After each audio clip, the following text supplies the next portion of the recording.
Dino, Hello, how are you? my brother, how are you? Good, how are you? Thank you very much. It's been a while. How is Yes, everything? long time. Everything's great. The How are you? daughter What's going on? daughter is My growing. daughter, yeah, big and strong and and healthy and working. She's making more money than me. It's nice. I saw some video. It's she's so cute. Yeah, she's She, modeling. It's hysterical. does she speaking Italian? She actually does. She's learning. I mean, she speaks a little bit of Spanish, like my wife, and a little bit some Italian, some English. Oh, It's nice. funny if you ask her what she speaks, she only says Spanish and Italian. She forgets English. Where are you from? You in Italy? My great grandparents are from the mountains, the little tiny town above Palermo. Ah, Palermo. But I was born in Chicago. You are from Chicago.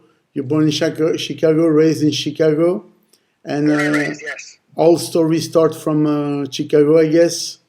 That's true, yes. Dino, explain me a little bit. How did you start with the martial arts and this boxing things at your young age and childhood? Yes, I used to get beat up as a child. Ah, When I was 5 years old, the 6 years old and the 7-year-old beat me up all the time. I would come home crying and bleeding from my nose, and my parents were sick of it. My mom is, if anyone sees my Instagram, my mom is 75 years old, and she does the Boss Rutan workouts. My mom is whoa. super tough. My father was super tough. He was a big, strong guy and was street fighting his whole life. And I was the worst.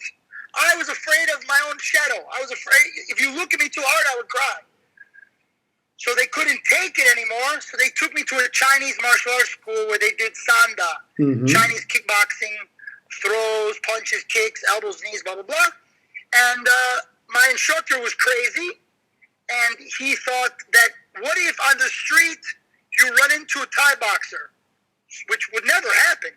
So he would make us do Thai boxing competition, and we would lose because we weren't prepared. No training. And then afterwards, he would bring a Thai boxing coach.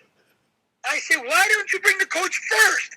He said, because you don't respect until you feel the pain. Then you respect, then you listen. Otherwise, I have to tell you, convince you, you should listen.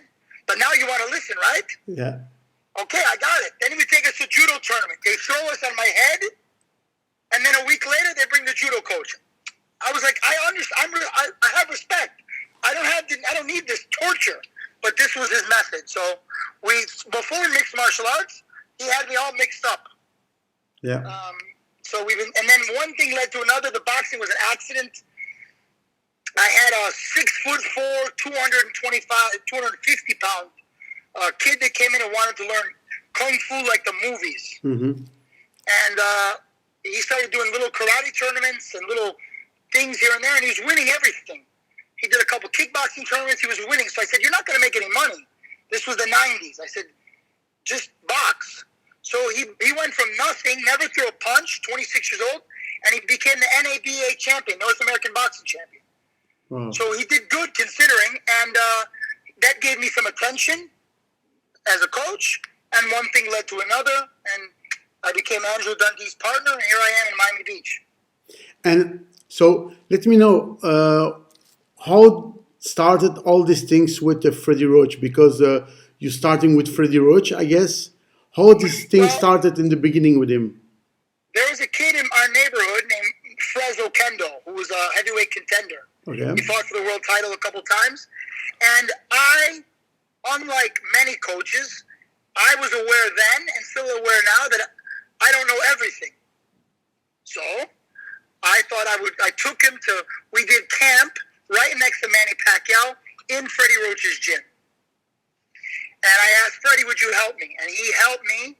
He asked for very little money, and he gave us a lot of time, and he worked with me in the corner every day with James Toney, with Manny Pacquiao. He had me in the corner all the time, and he really gave me a lot of information on how to work a corner, how to structure a workout. Justin Fortune from Fortune Boxing was Manny Pacquiao's strength and conditioning coach. He also spent time with me holding my my hand, explaining to me how to structure workouts, how to scale people for camp. They were so generous with their knowledge and their time. That's really all it is. I showed up every day, and they taught me. They never asked me for nothing. It was amazing. And to this day, I can call either one of them, who have way more experience than I do, and ask them questions, and they help me all the time. It's unbelievable. And so over there, you train also a lot of fighters. A lot of UFC fighters were coming over there. You helped a lot of guys. Do you hear me? Well, I started training in Sam Colonna's gym. Sam Colonna is the best. Yes, I hear you. Sam Colonna is the best boxing coach in Chicago. And Sam Colonna was letting me train at his gym. Also very generous, very helpful, very teaching me. And he exposed me to Terry Martin. Terry Martin was a UFC fighter. Okay. Terry Martin brought me to Mike Russo, another UFC fighter. Then I opened a big MMA facility where Comprido, Rodrigo Medeiros, who was a 7-time world champion, was my partner, my jiu-jitsu coach.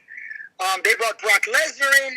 Just one thing happened, another, and really all we did was I treated everybody the way Freddie Roach treated me and opened the doors.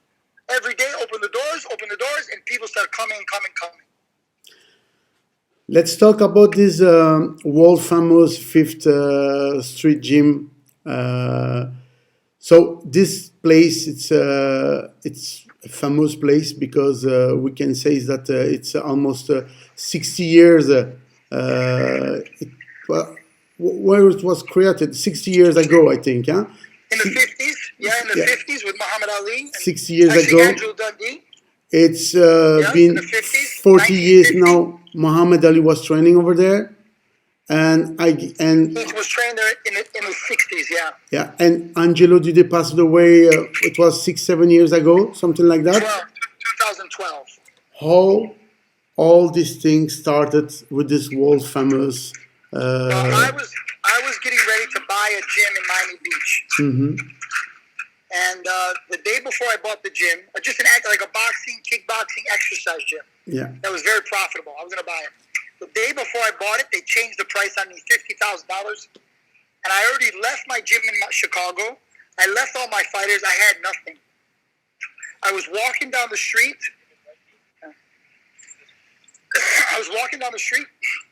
I saw the address of the original Fifth Street gym, but a new building. Because the Miami Beach, they don't think, and they closed it. Yeah. They shut it down, and they break the building. Gone. They put a new building. There's a for rent sign. Actually, here, I'm just walking into the gym right now. There it is. Here we are. Nice. So what happened was there was a for rent sign in the original address, and there was a plaque. The city donated. Said this is dedicated to Angelo Dundee and his 15 world champions.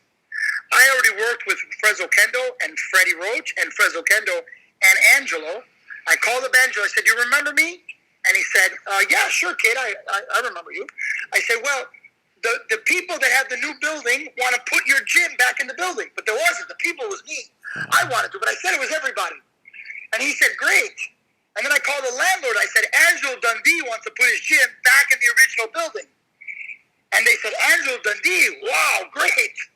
So I talked to everybody, both sides, until I make partnership, and we reopened the Fifth Street gym. There was 300 members of the press that came. Muhammad Ali came.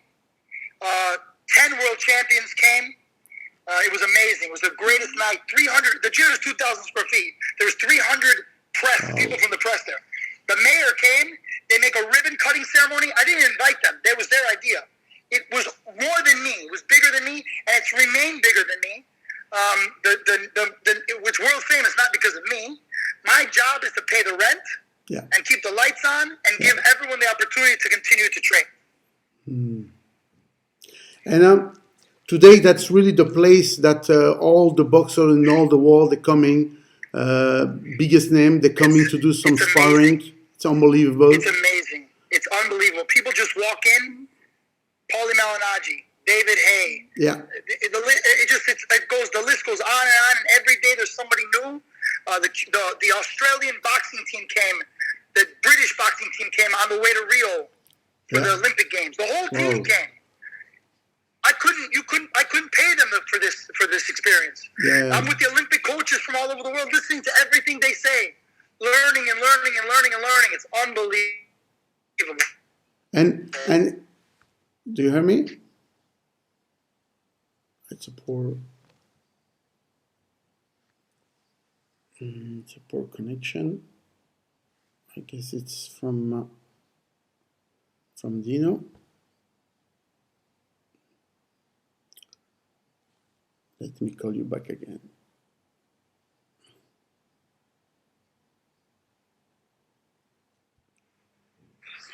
Hey Chris, my brother, how are you? What's going on? Thank you, and you, how are you? Good. How you doing? Thank you very much. I was talking with Dino, but he had Good, some. man. Huh? What you were saying? You there? No, I was saying I was talking with Dino, and he had some internet connection. So anyway, how are you? How is everything? It's good, man. It's as good as it can be right now. Just trying to stay busy. Working. Wi-Fi problem? Hey Chris, All right. I don't know what's happening. Or it's me, or it's in the United States. I don't really know, but I hope. How are you? So, tell me, Chris, how did you start all these things with MMA? When did you met the mixed martial arts, everything? How you started everything? Because you come from rugby, yeah? Yeah, I played rugby a little bit in high school and then in college. But I started wrestling actually my freshman year in the end. So after college, I only went for like a semester. I came back home, was working a regular job, and met a guy in my neighborhood named Brad Gum. He kind of thought going back, and I just kind of fell into it. I'm going to ask you to repeat again. I don't know what's happening, but I was on post. So can you repeat again when you were when I was asking you that you come from rugby? Yeah, so I originally started wrestling first. Can you hear me? Yeah, I hear you. Oh, okay. Yeah, I started wrestling in high school, and I played rugby through high school, and then for the first part of the year in college, and once I decided that the college wasn't for me, I came home. Was working a regular job, and I went to a local gym owned by a guy named Brad Gum. I don't know if you remember him. He was in the early UFCs and stuff. Yeah. Remember.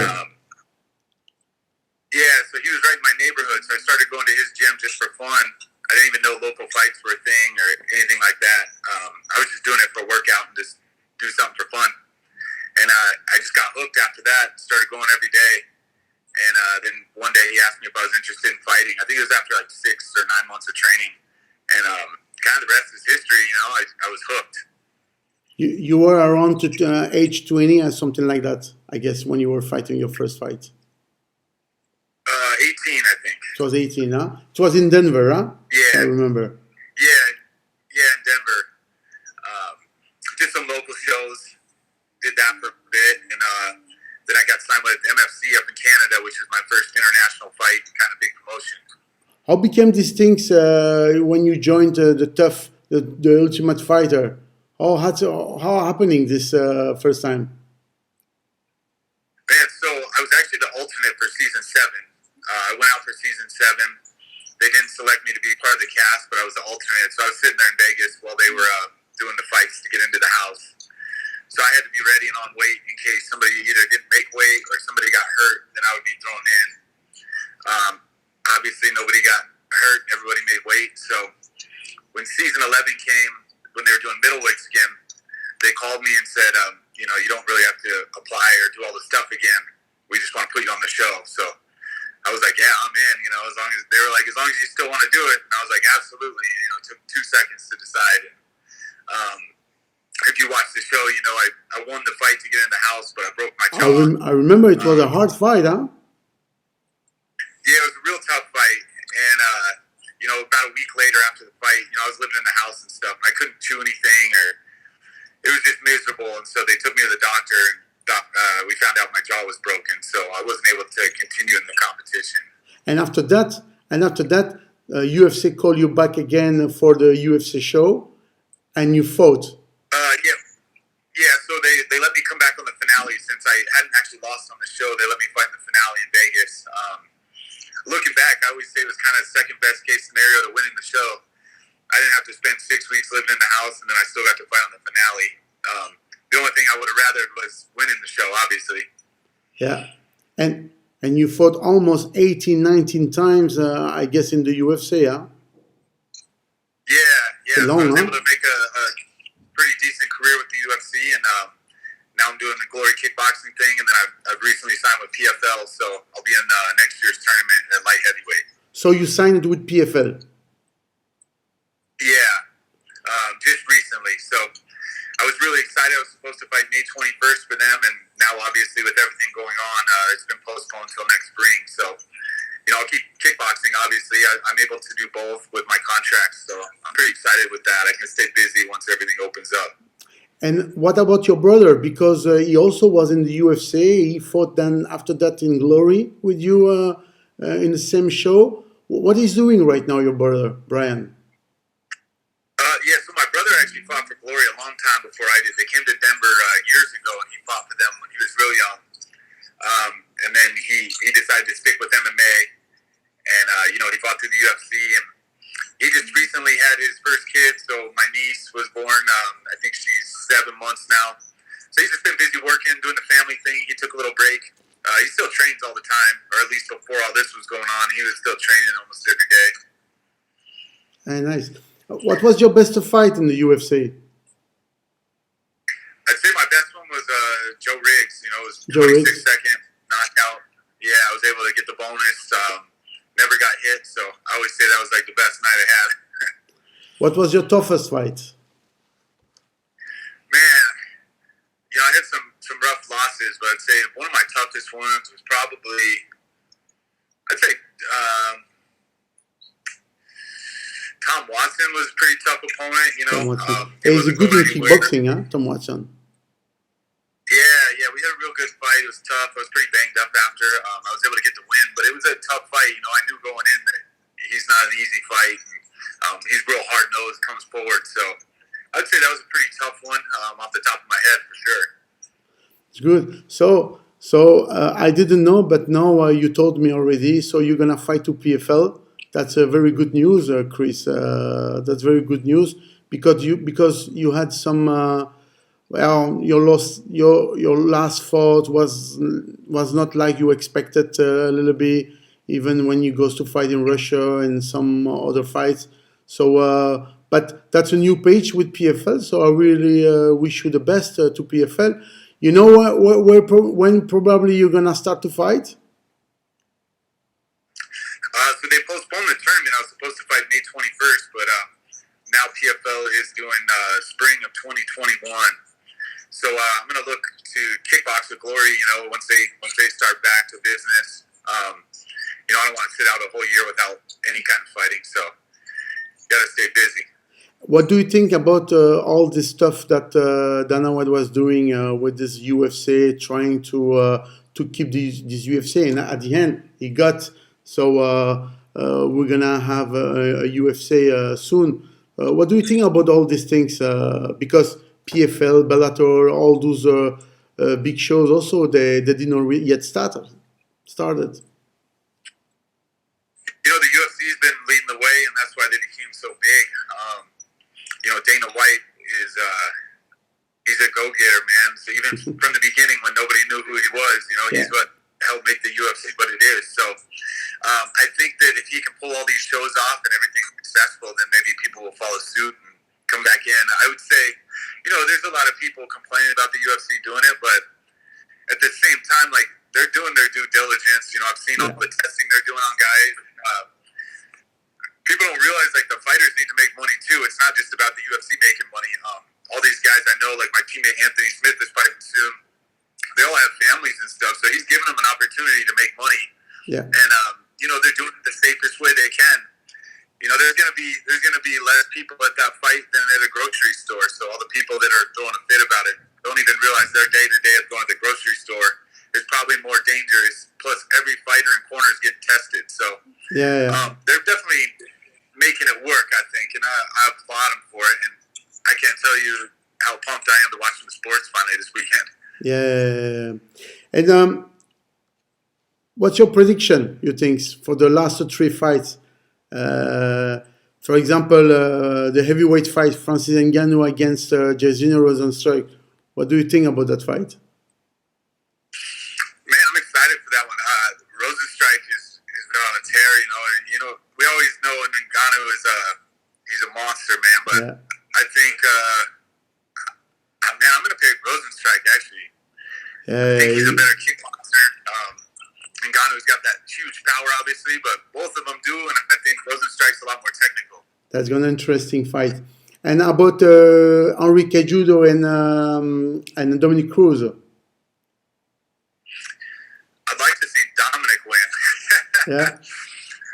You know, Henry Cejudo is pretty cringeworthy, but you know, he's a hell of an athlete. But I think Cruz, man, he's been on top for so long. I'm excited for that fight too.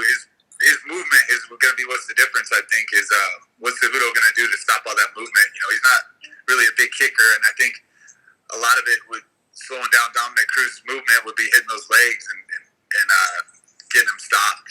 Yeah, also a very interesting fight. The last one, Ferguson against Gaethje. What do you think? I'm picking Gaethje as an upset. You know, I know it's a rough one to call. I think the earlier the better for Gaethje. But Ferguson tends to get hit a lot. He kind of comes in the danger zone, and I think Gaethje's that guy that you don't want to get hit by. So it's going to be a matter of if Ferguson can walk through and just keep pressing forward and take those shots like he always does. You know, he kind of takes a lot of damage, but he continues to come forward. So it's going to come down to, I think, earlier than later if Gaethje wins. Let's see. We're gonna see. I'm also waiting the UFC, the upcoming UFC shows. I hope also. I'm looking forward also the PFL fights, also all the other shows. But most important, it's your comeback in PFL. So I wish you very, very the best luck for you, my friend. I want to thank you again to be with me. I don't know what's happening today, but the internet was a little bit slow, so we get some 2 cuts. Everybody's online. That's why the COVID makes this makes a lot of traffic also in the internet. Yeah. Chris, definitely. No, I appreciate you having me on. Thank you. I wish you the best, Chris. Let's keep in touch again. We're always in touch, and I wish you the best. And I hope this COVID thing is gonna be really quickly finished and. All can start like where they finished, so it's gonna be good. Definitely, yeah. I'll talk to you again soon. Perfect. Thank you, Chris. Wish you good luck. Thank you. Have a good one. My greetings to your brother. Oh, I will. Yeah, I'll let him know. Thank you. Bye. Hello, Frank. Hey, bud. How are you? Good. Yeah. It's good to see you. You too. Last time I saw you in Hawaii, but you were busy, you were working, and I was also a lot of in stress because of the main event. But today, finally, I can talk with you. How is everything? Are you living in Los Angeles, huh? Yeah, LA, yeah. So for us, it's normal. The thing is, they was talking about this lockdown like it's a problem for them. But for my wife and I, this is kind of what we do. May, June, July this is the part of the year that we kind of stay home. We don't travel much. Other than Ryzen, I'd have to go to Japan a couple times to cover Ryzen. Mm-hmm. But that's it. Like usually this time of the year, I don't do much. Like I have maybe 2-3 days of work, and that's it. I'm done. They are giving some update about this end of the lockdown or something like that. Or? Well, literally, as you were talking to Chris, I just read that California's going to start opening up on Friday. This Friday, we'll start opening up things slowly.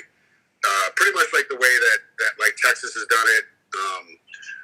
Restaurants at 25% capacity. You know, nail salons, but everyone has to be 6 feet apart. Appointment only kind of stuff. Retail stores will start doing online shipping again from their stores. Like they'll bring a crew in to start shipping from the back of the house, but retail, Yeah. people can't come in the front of the store, stuff like that. Normal, like it's just this is the new normal. Like everyone's talking about, we got to get back to normal. We have to get back to normal. There is no normal anymore. Everything's going to be new. We have a whole new process, a whole new way of doing stuff. I mean, look at the airlines. The airlines, at least in the U.S. I'm not sure what they're. You're in Amsterdam. No, I'm in Brussels, Belgium. Brussels, okay, Belgium. So It's the same. Same area. It's a 20-minute drive across the border. I mean, it's like, but it's like to get for us. I have to go to LAX, then I got to fly to New York, and then I got to fly to Amsterdam or Paris or wherever. I have to wear a mask now, right? So I have to wear a mask. Well, my wife and I have been doing that for years because we flew to Japan, and everyone in Japan wears masks all the time. It's common. It's just normal stuff. So it's not that big of a deal. Like the big changes of having to wear a mask all the time to us is not that big of an issue. So it's kind of easy for us just to kind of navigate around it. And then the reality of it is I don't want to smell your breath anyway. I don't want you talking to me anyway. I don't want you bothering me anyway. So even the mask, everyone just leaves me alone. So it's perfect. It's kind of nice. We in Belgium, we already started to go to work, and they're saying that the next week they're gonna start to open the restaurant, all these things. So at the end, I'm always thinking like, how fuck these things started, and it's unbelievable. It looks like this COVID was not really so big as like we are expecting, but in fact it's biggest. So I don't understand. You're in a good position because you guys didn't have very many. Italy got crushed with it, right? Obviously, we talk about the entire EU. Italy got crushed, so everybody listen and learn from Italy. Yeah, it's like, look, this is what not to do. This is what Italy did, so let's not do that. We'll figure it out. You guys had a very low, if I recall right, and I'm trying to remember all the numbers, and it's difficult, but you guys had a very low rate of infection and a very low rate of death. So it was like, it makes sense for you guys to open, right? Yeah. In the U.S., everybody's worrying about New York, and specifically New York City, not the state. They're really worrying about New York City. They're scared that New York City is gonna happen. What happened in New York City is gonna happen in L.A. It's gonna happen in Detroit. Yeah. It's gonna happen in San Francisco. So the whole country's panicking about this one place that got it pretty bad. Now, L.A.'s has not been as bad as everyone thought it was going to be. The numbers have not matched what they projected. So we're a lot better. I know probably 7 or 8 people that have it, that got COVID. And I've got maybe 4 people I know that they know people that died from COVID. Does that make sense? Yeah. Like, I don't know anybody directly that died from COVID. I have a friend that knows somebody that died from COVID. I'm like, okay, so it's a degree of separation. So it's not as bad as everybody thought it was going to be. They're like, they're talking about one in 3 are going to die from this thing, in Los Angeles, and none of that has happened. It's been taken care of pretty well. I've been in contact with my doctor. I've been tested once. I went down and got the antibody test. I've never had it, never been exposed. Because most people don't know this, but I was in China in November. Oh. And I came back, and when you saw me in December in Hawaii, I was so sick. I mean, I had to go get IVs. Like, I showed up on the flight from LA to Hawaii. I got off the plane because I used to live in Hawaii. So I called my doctor that's still there. I was like, Dr. Akaki, man, I don't feel well. I don't know what to do. He's like, call this other doctor, go get an IV. He'll take care of you. Right now, he's waiting for you at the office. So I got off the plane, went and checked in the hotel, jumped in the Uber, went right to the doctor. Was in the doctor's office for 4 hours. He's banging IVs in me. Just like jumping as much into me as he can possibly get. I'm like, okay. I go back in the next day, I still feel the same. Same flu. It's the flu is what it is, right? So now flash forward to everybody being locked out for COVID. I'm like, I had the worst flu I've ever had in my entire life. Back in December, just getting back from China. I have to have had it. I have to have had it. So I go down and I get tested. My doc's like, no, you've never had it. You've never even exposed to it. Like, you've never had it. You're never around anybody that had it. Like, I have no antibodies. I'm like, how is that possible? But and there were cases as early as October in China of this thing floating around. So it's not like it's not out of the realm of possibility, but like I've never had it, never been exposed.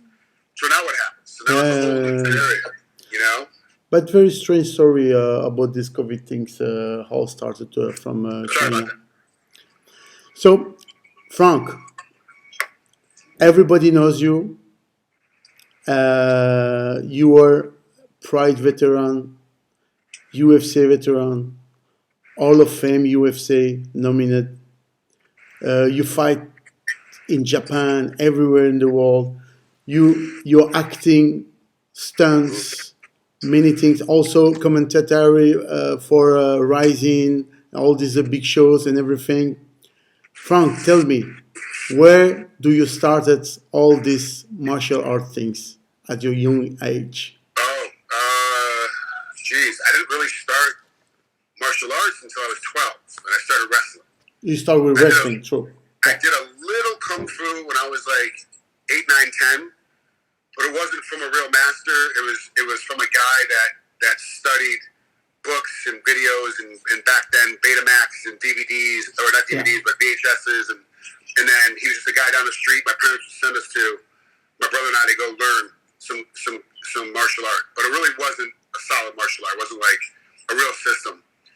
Started with wrestling when I was 12, and then didn't start anything else until I was 23 or 24, and I started boxing and doing a little bit of catch wrestling, and that's really how I got started. Really, just with wrestling. And with wrestling, you also attempted for the Olympic Games. Yeah. Can you explain what's happening? 2000. Didn't make it. It's how it goes. With wrestling, only one person gets to go per weight class. You know where was that problem at that time?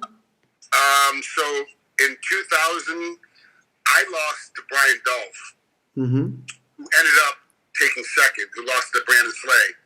And Brandon Slay ended up going on and got a silver, but he ended up getting the gold because they're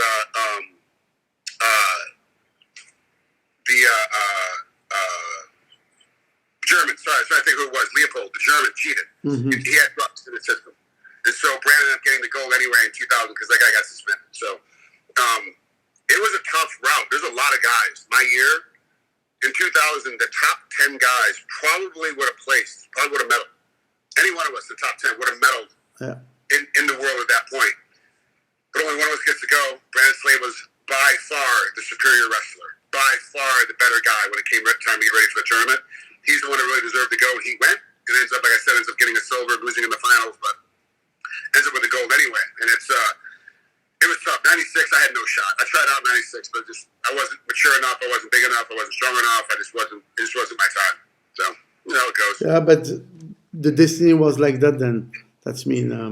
And how did you get this first MMA fight? I'm really curious. How did you get that? So I was actually there was a judo. I was in Norman, Oklahoma, still at the University of Oklahoma. I was coaching at OU, and this judo guy, a bunch of the guys that were wrestling for OU went and did judo with this guy, like in between, like in the off season. This is for fun, to hang out, do whatever, meet some new people, kind of stuff. Nothing serious.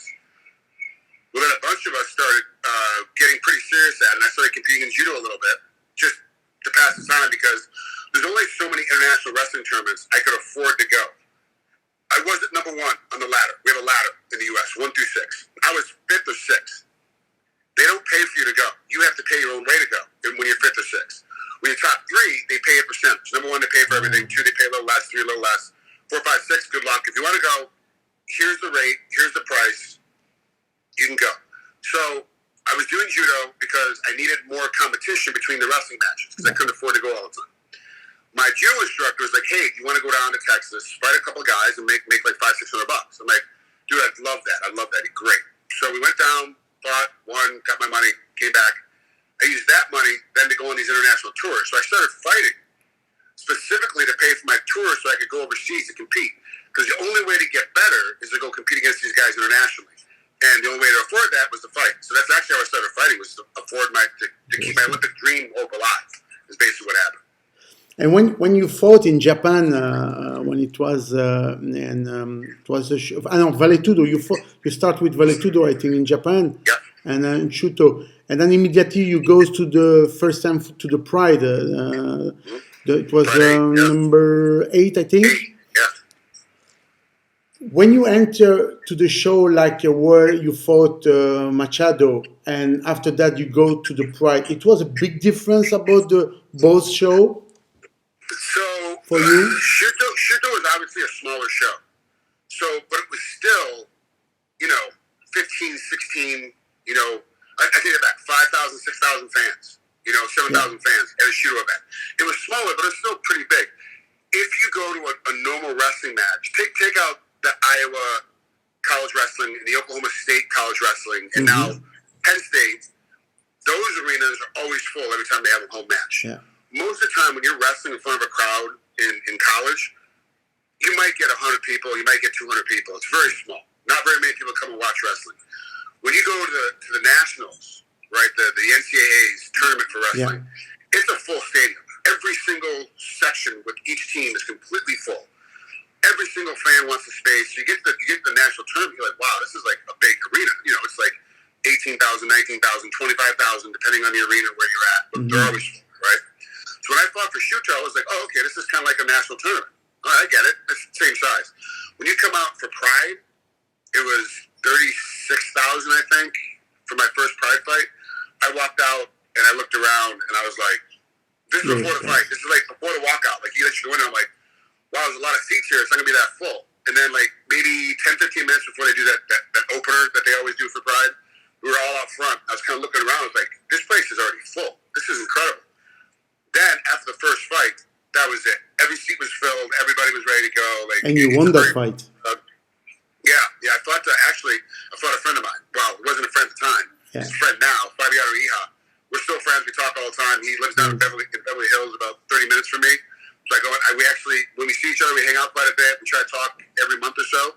But it was like, that was the fight. It was like, that was the one of my first real big international win was that. I was like, wow, this is a huge deal. Like, being in front of that crowd, in front of that match, whatever.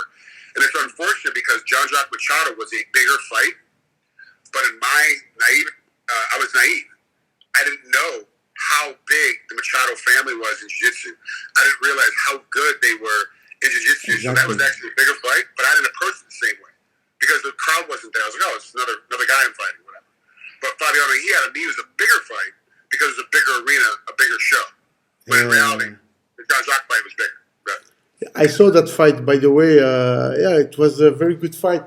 When I saw Machado was trying to all the time catch you, and he got some knee. It was a nice fight. I just saw this recently. And after the Pride, you goes immediately to UFC. But when you won your first fight, it was not a big problem, big deal to moving immediately to the UFC at that time? No, you got to remember, the fight game back then was so new that the UFC, well, shit, this month they're throwing 3 fights, right? Yeah. Back then, they had 8 fights a year. That was it. It was 8 fights. That was it. That's all they were doing. And so if you wanted to fight more than once, you had to talk a lot of noise. Yeah. Or you had to be the champ. I wasn't the champ, so I had to talk. So I talked a lot. That's what got me into the UFC, was just me talking trash. And then I got into the UFC, fought UFC 45, fought Hughes for the title, first fight in. Yeah, you got your first fight with the title, exactly. Yeah. Exactly. I walked in, lost, fought again, fought Holman, fought Torito, Verissimo, then got another title shot, lost that, fought GSP, and then out. And that was it. And that was my run. Yeah. So, you know? I remember that fight when you were fighting for the second time for the belt. It was interesting about a knee to the ball, and the fight was continuing. And imagine if you were doing the rear naked choke, you were winning that fight. It will be another story. I'd be a millionaire. If I had won that fight, I'd be a millionaire. Yeah, but my path would have been different. I wouldn't have, because if I'd made that money in fighting, I would have stuck with fighting. I would have ventured to put my mind on other things and make money. Yeah. And because the way my career went, now I'm in acting and stunt work, and I'm working regularly, and my bank accounts are bigger than they've ever been, and it's like it just made sense for me to make this transition. No, you're more acting than fighting today, as I can see. But at that time was not so enough to winning more money at that time, even when you were fighting 2 times for the belt and you fought so many biggest athletes. True story. When I left the sport, I was in Hawaii teaching a seminar. A buddy of mine, TJ Thompson, who used to run Icon. I fought Lawler and I fought Miller underneath his banner, right? Yeah. TJ and I are real close friends. He asked me if I wanted to come watch him rob a bank.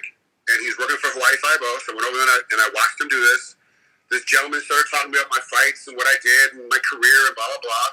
And then asked me if I wanted to work the following Friday. I went in, thinking I was going to be an extra, got a stunt contract, went in, went down the stairs, did my thing, got that check 2 weeks later. And went, the amount of work I did, looking at this check I have in my hand versus what I have to spend in a training camp. And I said, hey, if I work, it doesn't work like this. This is real math. Yeah. You don't work every day when you're in the entertainment business. You don't work all the time. There's gaps, right? Yeah. But I'm going in an 8-week training camp. If I work once a week for 8 weeks, then the week of the fight, True. if I work 9 times, I'll make more money than I will fight. Even if I win, I'll make more money. Overall, the exchange of what training camps cost versus what I made, whatever I bought, whatever, I'll make more money. So it's obvious it's time for me to make a move. Even at that time with these wrestling things in US show, also it was impossible to make also some better money. Yes, but only if you still were good. I was past my prime, so I was in the back end of it. I was in the back end of my prime, so I wasn't going to get a title shot. I wasn't going to battle my way back into the big money. Yeah. So it didn't make any sense. So I thought Jim Wallhead over in Bama, over in England, was my last fight. When I got done with that fight and I paid all my bills, I still owed $2,500. So at the end of the fight, I made no money and had to pay more money. Yeah. Like I had to pay. I started to pay other people with all the money was gone. And after my last fight, I'm like, okay.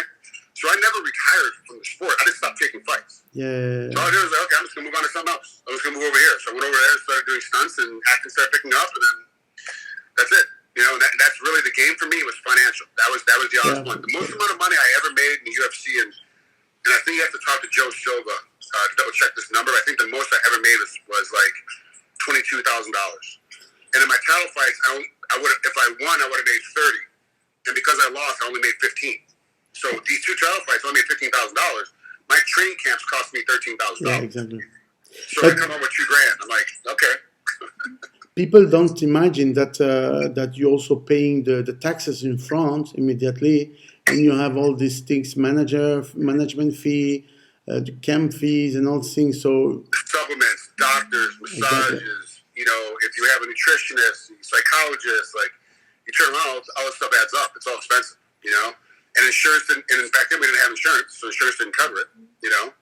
It's like now half that stuff underneath the insurance I have through my acting, they will actually pay for my dietitian and my psychologist and a lot of my acupuncture and my massage and my chiropractor. They'll pay for all that. So it actually now makes more sense to compete than it did in my day. My day we did it just because we loved it. Now these guys are very scientific. All these guys are very scientific.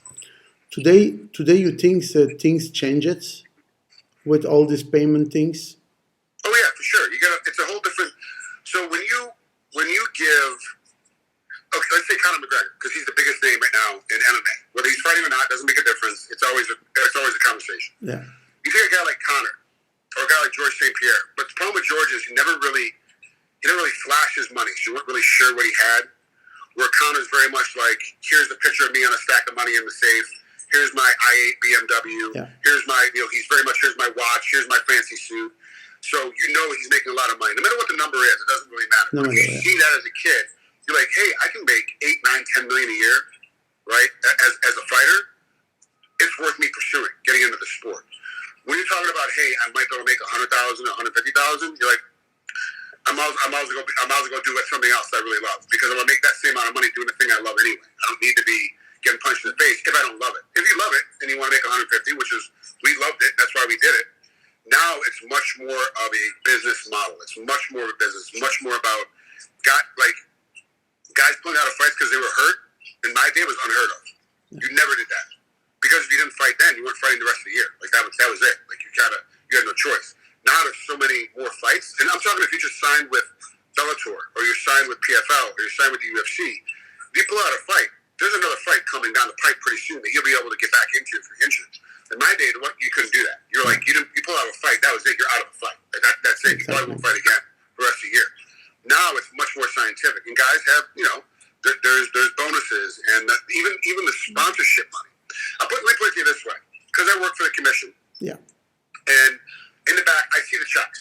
because the checks are pre-written. I see the checks each fighter's going to get. I see all the ends, right?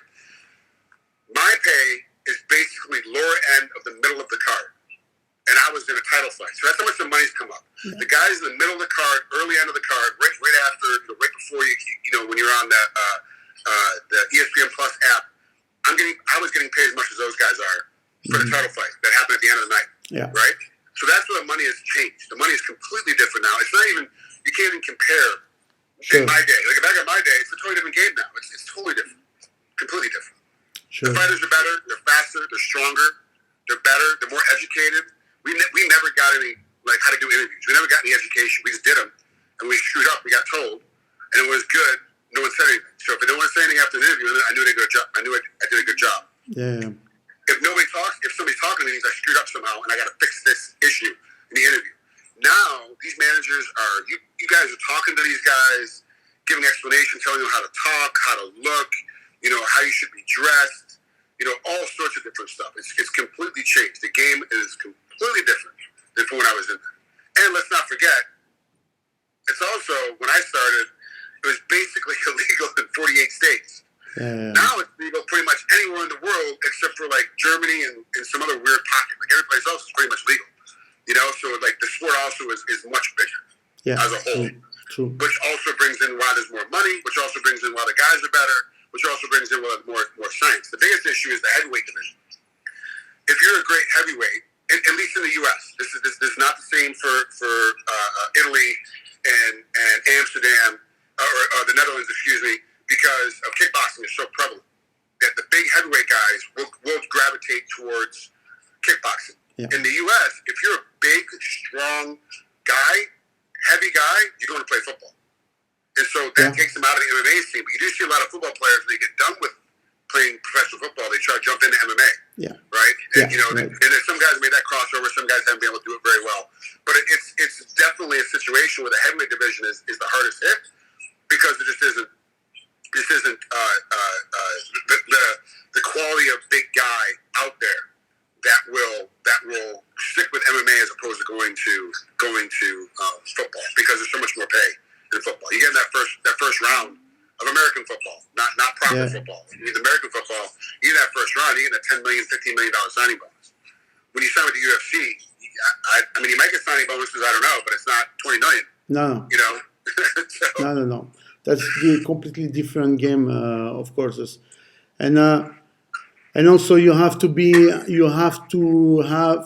need to have a title shot to be in a pay-per-view, and if not, it's completely different, and that's tough. It's also tough. It's really also tough for every heavyweight fighter. So it can be any weight classes at that time. Yeah. Also today, today you are more like a referee. You're working as referee, judging also. For you, we're not talking about the money. We're talking about the job. Is it tough for you sometimes when you have to stop a fight or something like that, or if there is some controversial? Did you get already this kind of things? How to play this? Back when I was doing amateur, and these kind of things happened. You would get somebody's mom. Like I've had some dad attack me after a fight, and I was a judge. Yeah. And I picked this kid to win. And he was mad at me because one of the rounds I said his son didn't win. I mean, but the guy was flipping out on me, to the point where he wanted to go outside and get into a gunfight. Whoa. But it's an amateur event. I'm like, this kid's not making any money. Like, what are you doing? Yeah. I literally was like, you understand? You're yelling at the judge that picked your kid to win. Go yell at the judge that picked your kid to lose. It's a split decision. Like, go over there. Like, why are you yelling at me? And so we were getting heat. So if you wanted to get a hold of a soccer referee, right? Yeah. Go there with a soccer referee. If you want to get a hold of him online, you can't get a hold of him online.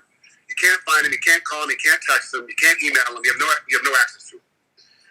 All the refs, every single ref in MMA and boxing as a whole, especially the guys in California, are all accessible.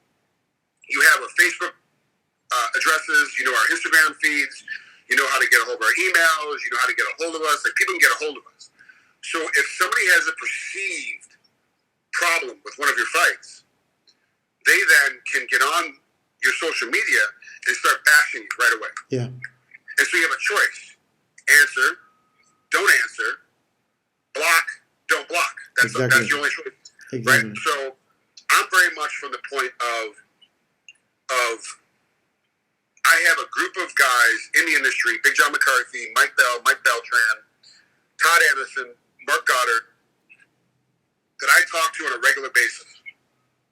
I send them footage of my fights. What should I have done in this position? What I should have done in this position? What I should have done here? How do I correct this? How do I fix this?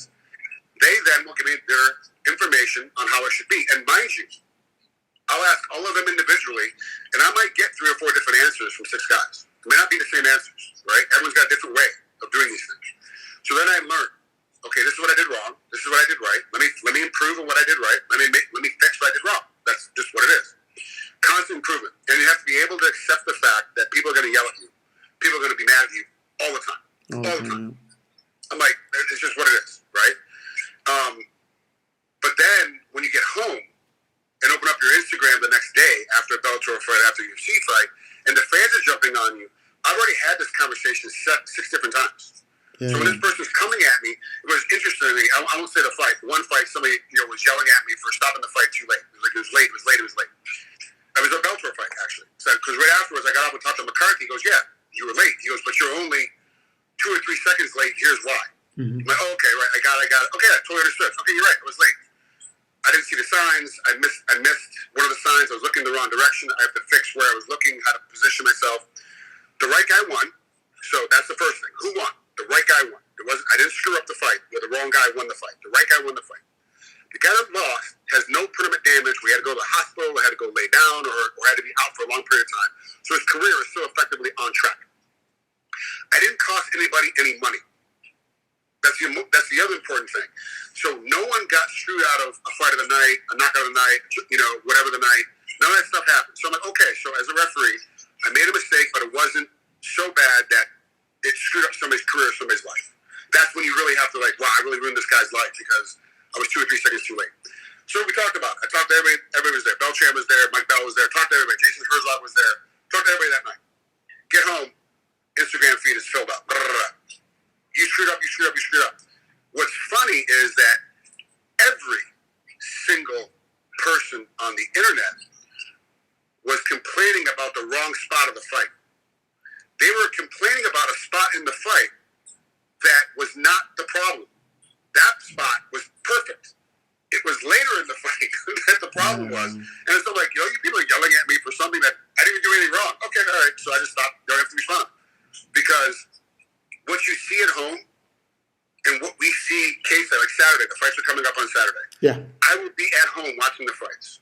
What I see at home is not the same thing the ref sees when he's standing. No, it's not the same. It's completely different. And it took me a long time to understand that. It took me a long time to I'm not seeing the exact same stuff. So you can be at home and judge, and you can be at home and ref, but you're still not 100% correct, no matter how good you are, because I don't see the same stuff that referee actually sees. The ref can actually smell the sweat. He can actually see your eyes. He can actually tell that you're suffering before the camera catches it. He knows that you're going in a hole. Yeah, because you're much more close of the fighter. You can see all these things better than us. We know stuff better than the corners do. Yeah, because exactly. when you see it up close and personal, the corners, they might be blocked by a pillar. The fence makes it a little hard to see. My ass might be in their way because I'm looking at their fighters. All they see is my butt. That's the reality of it, is that they don't see everything. So we actually know a lot more information than a lot of other people do. And so that's why the ref's job is so tough, because there's so many things you have to analyze. You have to analyze, was that strike super hard? Is he limping? You'll see a ref, and this will be now for everybody this Saturday. All you guys will start doing, you'll see the ref. You'll see a big series of punches come out, and then you'll see the ref angle off and look at that fighter that just got hit. And we'll stop, we'll turn off, we'll look. We're looking at that fighter. We're still following the fighter around. We're looking at that fighter. Is he aware? What are his eyes doing? What's his body doing? What's the mechanics doing? Oh, he's fine. Okay, back to center. Let's check everything. Now we got to look back to look at everything. Right? So you look at, that guy got hit. Let's take a look. Okay, nope, we're good. Go back center. Right? Okay, everything's fine. Oh, that guy got hit. Let's keep watching. Okay, he's had enough. You know what I'm saying? Like, you have to make these decisions. The other toughest thing with being a referee is I have less than 1/100th of a second to make a decision and stick to it. Yeah. This fight's over. This fight continues. He's okay. He's not okay. Which is not so easy. a lot of times, just her being, he'll start stepping in to stop the fight, and then he goes, ah! You're like, that's kind of weird. It's like, no. He saw something that says the fight should still go on, so he's got to pull out. He's stepping in to stop the fight, and that's, nope, let the fight go, let the fight go. And then the fight goes, he's like, oh yeah, good job, her. Like, that fight should have kept going. Good job. He saw something that we didn't see. Just thinking the fight should be over, but he saw the guy was still awake and still had his mind together. He was ready to go, right? At home, I then get to listen to the commentators tell me how bad I was as a referee. At home, I then get to replay that thing over and over and over and over again. Yeah, because so it's by your the job. seventh time, Yeah. I make my own opinion. Oh, well, that, Trigg screwed up. He's completely in the wrong spot. Because that's what the commentator said. And that's what I'm seeing right now, whatever, blah, blah. But you're like, hey, buddy, I had 1/100th of a second to make a decision. I have to stick with that decision. And to be honest with you, I'm okay with it. Because we took 2 or 3 more punches. He might have been okay, but he also might be brain dead. So I'm okay with that. Go ahead, yell and scream. And there's a lot of reps. And I can say this. I won't mention any names, but I can say this. I will say it to them. I've said it to them, which is why we don't get along, is that these guys do not take any kind of constructive criticism. So when they screw up and they get talked to, it's a problem. Like, you're the issue. And that's why there's a lot of these refs are kind of stuck at that level that you've been watching for years and not really getting to that next step because they're not listening to taking constructive criticism, not listening to people that are like, hey, you're getting talked to because you messed up at this one position. Doesn't mean you're a bad guy. Doesn't mean that you're a horrible human being. Just means that little space right there could have been better. Fix that little space. Okay, let's go fix that little space. A lot of us are like, no, I'm not going to fix that little space. I approach everything in my life the way I approach anything in my life. 100%, I'm trying to be the best at it possible. I've never succeeded in that in Denver. I've never been the best at anything. I've always been third or second at best. Never been the best. But I'm always striving to get to that top level, which is why I got into the UFC so quickly as a referee, which is why I got into Bellator so quickly as a referee, because I just keep training and I keep going and I keep having these meetings. I keep trying to get better at this, and I'll ref the fights this weekend. I'll be watching the fights. I'll ref the fights. Well, let's be honest. I'm not refing all the fights. I get up and I work the first 3 or 4 in my living room, in front of my TV. I work the first 3 or 4, and then I sit down and start drinking. So got to mix it up a little bit. I don't want to be reffing the whole time.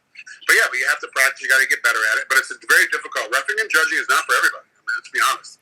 It's a tough job. I've seen refs come in and ref, and then they've done one tough fight, like, that's it, I'm done. I'm not reffing again. And they've never reffed again. Like, yeah, this is not for me. And I've seen guys come in wanting desperately to be refs and find out they're much better judges. And went and judge, and they're incredible judges. When all those guys they are commentating, like, it can be people around the fighters, it can be the manager and all that. But when a president of the company is also commentating something like that, how can it frustrate you also, or it can be also pressure, or you can say, yeah, he's just talking right now, but after that he can maybe. It is frustrating a little bit with like a Bellator, because you can hear John McCarthy talking about you over the cans. And mind you, he's my mentor in wrestling. So when your mentor is talking about you when you're in the middle of a fight, it gets a little distracting sometimes. You're like, oh, yeah, he was right. I was kind of, okay, all right. But then, like, at the UFC, it's so loud all the time. And even though Rogan screams, I can't hear anything. The commentator-wise, I don't hear him. At the end of the fight, when I go back and rewatch everything, that's when I hear what they're saying and what they're commentating. At that point, I've already dealt with whatever issues I've had. And believe me, guys and gals, every single judge, every single ref has an issue every single night.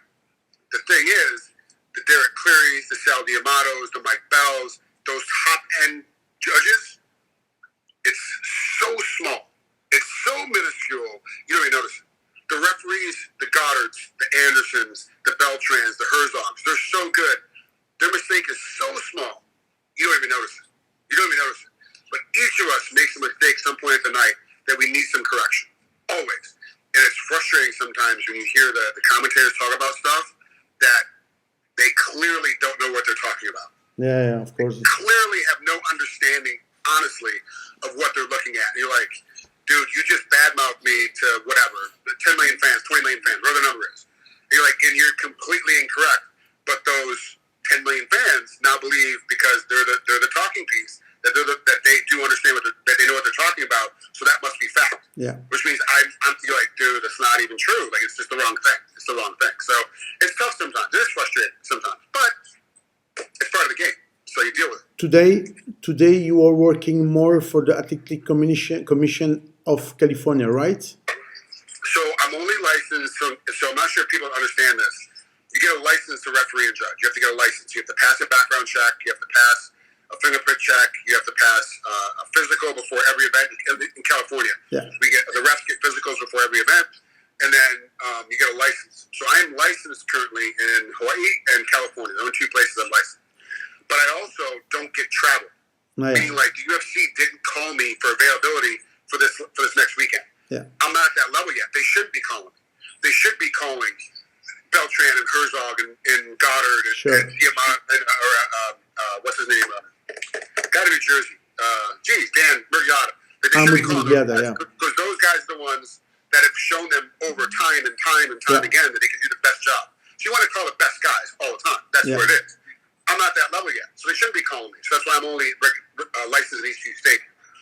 We're like, geez, man, Cleary, I think, is licensed in every single state as a judge. Yeah. Bell is licensed in like 15 states as a judge and a Wow. referee.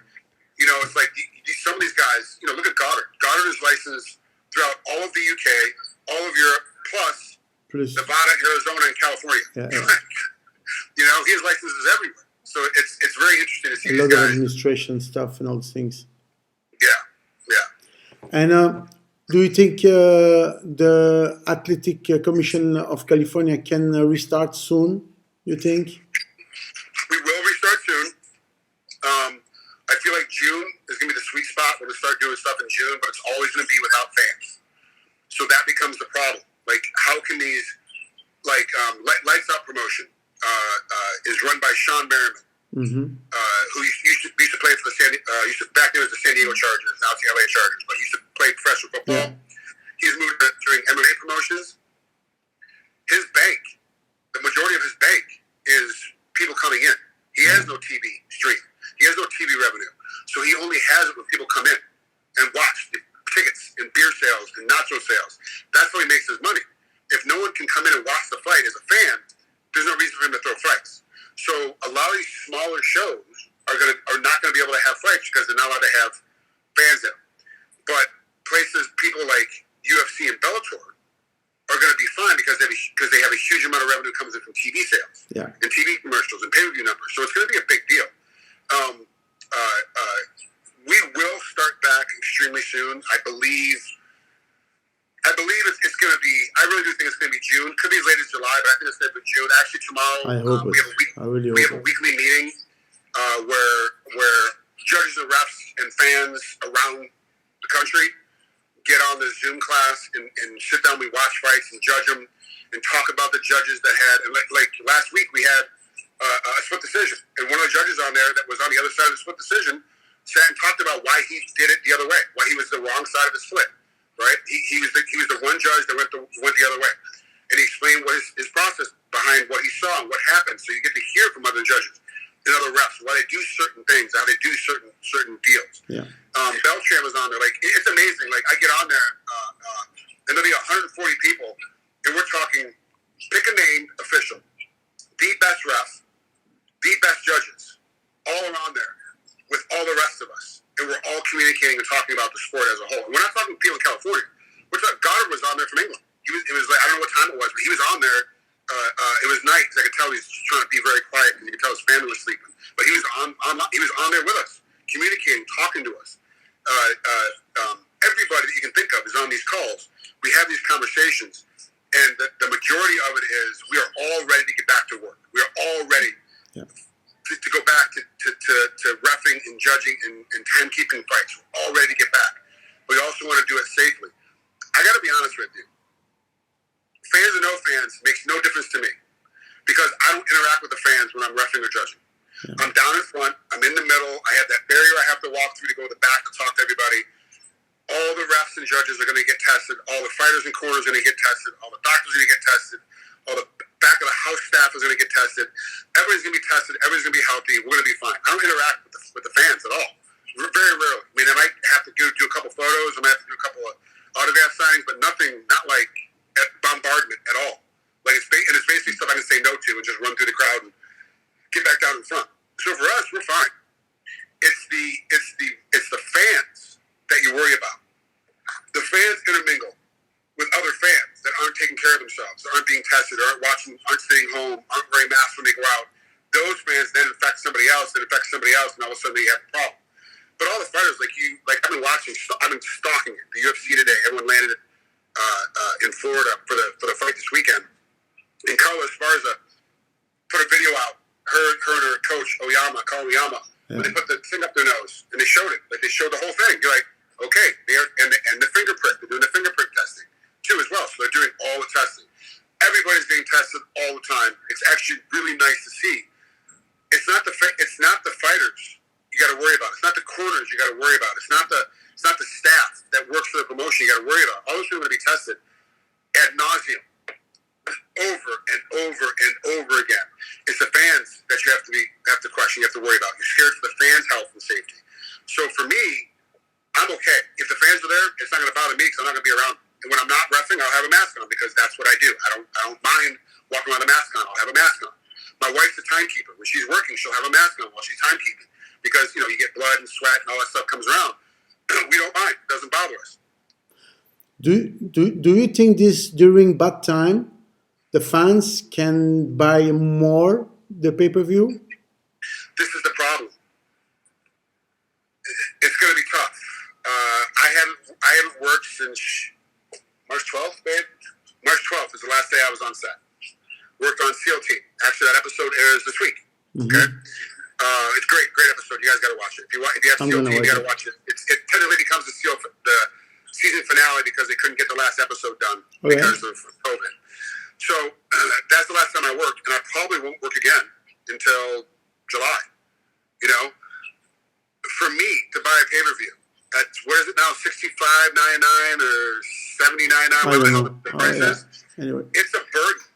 It's a real burden for me to buy this pay-per-view. It's a real burden because I'm not working right now. And I'm just one person that needs to watch these fights. I mean, it's part of my job. It's one of the things I do. I have to watch these fights. Yeah. I can't, it's like, where are we going to cut the money from? What are we not going to buy this next month not to buy so we can watch this pay-per-view? What are we not going to have in our refrigerator or our pantry shelf? That I'm not. Are we going to have to run around with the lights off all the time because I can't afford the electric bill because I want to buy this pay-per-view? It's a real question for a lot of people. I'm not the only person that has to have this conversation. It's a very difficult question that you have to deal with. Like, what is going to happen when I spend my money on this pay-per-view and I have some other bill that comes due in a couple of weeks? Like, what's not going to get paid? And a lot of people are in that position, so they're not going to do it. And then the other thing is, it used to be, okay, I can't afford it, but I know my buddy Mike can, so I'll go to his house and watch it. But you're supposed to be in lockdown. You're not supposed to be able to go to other people's places. You should stay away. If you haven't been around those people before, don't go to them now because who knows who they've been around and spreading COVID. So now you have to stay at home, and you got to spend this money. So it's going to be an interesting thing. I'm really interested to see what the numbers are on the pay-per-view come Monday morning after the fight. I'm really curious. I'm very curious. Frank, it was nice to talk with you. You too. I would love to talk more and ask you more, but... Let's do it again. Yeah, we're going to do again. Maybe probably just only you and talking more. But it was interesting about all these referee things and all the story that you shared with me and with us, with everybody. And let's see what's going to happen. I hope all these shows going to start again. This COVID is going to be finished. Everybody can work again, because you also, as an actor, you cannot work. Huh? I mean, it's also difficult. They're saying now, like, kissing scenes are gone. Yeah. Hand-to-hand combat scenes are gone. Riding cars with other people in scenes are gone. There's going to be no more, group gatherings. Like, you're not going to see more like Fast and Furious group gatherings where they're all pull up in their cars and get out as a bunch of extras running around. What those people are, a bunch of extras. Like, all that's gone. It's not going to happen anymore.